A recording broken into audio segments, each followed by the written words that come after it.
Yo,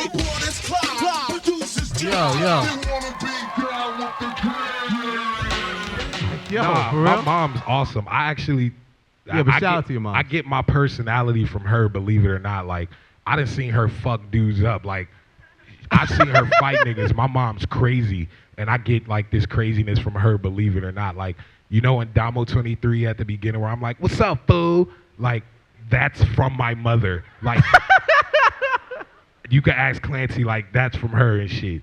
And I fuck with my mom. But she was at the MTV Awards when you won. Like, she was high-fiving. She was like, you know, fanning like, herself down. And she's, man, sometimes she's annoying because she be like Googling me or like it was some shit with me and Azalea Banks, like some Tumblr made a fucking poll, who's a better rapper this week? And she was voting. Did you win? And I'm like, yo, what the fuck are you doing, dude? Like, but at the end of the day, like, I'm her only son, and it's just me, her, and my sister, and she supports me. She's my biggest fan, so I'm very grateful for my mom for being my biggest fan and supporting me with any decision I make. So I fuck with her. No, of course. Shout out to mom.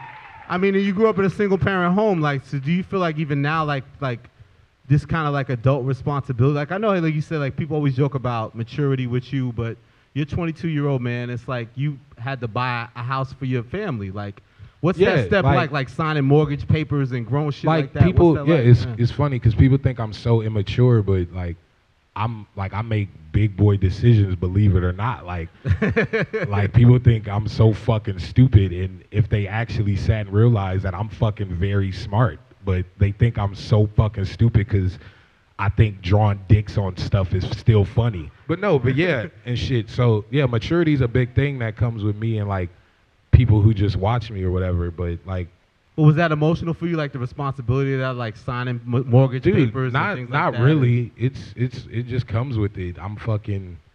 I could not be signing fucking house papers or buying a car or some shit. I could be fucking broke as fuck. So that's not even a problem. I'm stoked that I. No, because now you get paid to do the shit that you used to do for free, right? I'm making a living off of doing hobbies. That is the tightest shit in the fucking world. Like, I would literally be making those videos and tie-dyeing shirts and drawing on my fucking clothes for free. And I'm getting paid to do that. And literally, I don't give a fuck what no one says. That is the best job in the fucking world.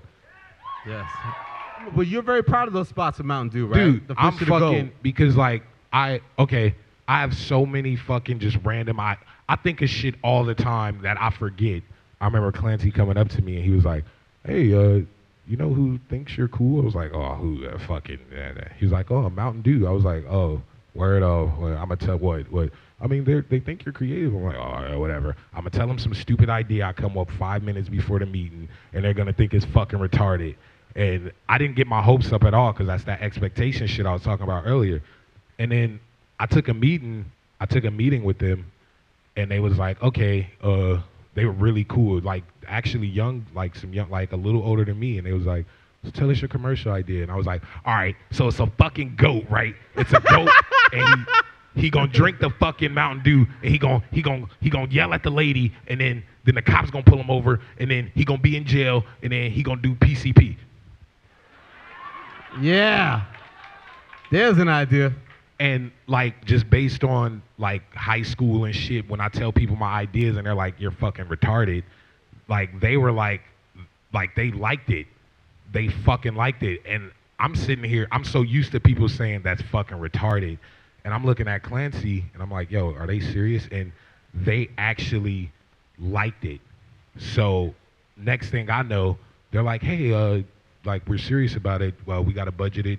So I'm like, oh, whatever. They're really not gonna fuck with it. So I'm sketching them out and shit. What goat we need? We going to look at goats and shit. Like, like mind you, the whole time I'm like, this is probably not gonna work. But whatever. We're driving to the valley, looking at goats and fucking cows and shit. Like picking out what goat. And then next thing I know, I'm at the editing bay, like putting together the cuts for the commercial I shot with this fucking goat. And it dawned on me, like, finally someone looked past the rape or the devil worshipping or the immaturity, which is evident in the commercial. But and they actually gave me a chance and let me be fucking 7 years old with their products. So the Mountain Dew dudes are here. I just want to thank you. They're very and excited. I love Yes, you. shout out to I them, love man. you. Yo, but you really have a goat, right? Or something? No. No? Y'all probably seen that shit I put on Instagram and my mom texted me like, get this fucking goat out I the thought she garage. was on some Michael Jackson Neverland. No, shit. one of the goat doubles I kept I kept it and I'm gonna put it on my wall in my room with like a bunch of other shit, but I left it in the garage. And one like morning, she's sleepy, taking my sister to school, and the goat was right there by the car door, and she almost like had a heart attack. What's your sister like? She seemed like you've kept her out of the spotlight. Like Dude, she's I never don't there. like I don't like pictures of none of my family anywhere. I like Yeah. to keep that shit private because I got my fans. Y'all fucking weird, man. Be on Facebook and shit, But- right? All kind of shit. Nah, my sister's cool. It's weird because when we were younger, we did not get along, and like as she got older, like that's my nigga. Like she's cool because like most fucking like 13-year-olds they're just followers. They listen to whatever. But like I walked upstairs and I think she was listening to like Nirvana or some shit, and I was like, what the fuck? But growing up, like I would just play all types of music, so I guess she just adapted. Like she just got that from me. So it's pretty Yeah. cool to see that in some form of way I influenced some 13-year-old girl. Yeah. So it's not even on some like my brother's famous. It's more like your musical taste in the way. No, the way yeah, you're like connected to music. she's super chill. Like my sister's tight. I fuck with her. Yeah, no, that's dope. When did you know Wolf was you had gotten past the writer's block and that Wolf was shaping up to be something that was special? Like when did you feel like, okay, I have a vision now of my third album and It was this it was feels good.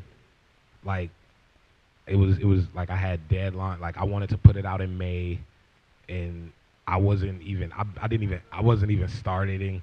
I didn't even start it. I wanted to put it out in November. I didn't even start this shit. And then it was like a good 3 weeks where I was just literally stuck in a studio every day, and I'll make one tight ass beat, and oh shit, then I make another one. I make another one, and literally it was a time frame where I like made like 9 fucking songs that were just really sick. And the whole thing with Wolf is basically this whole album is just me emulating the music I listen to. So like when you hear fucking Tree Home 95, like I know some people hated that shit on Jimmy Fallon, but I listen to Stevie Wonder and Isaac Hayes. Like that's all I listen to. So when you see me on the piano playing fucking chords and shit, like I'm just trying to emulate what I grew up listening to, and fucking having the Roots, watching the Roots play my bass lines and my fucking bells and shit was the tightest shit in the fucking world. That was because I never played with a band. I always wanted to be in a Yeah. band.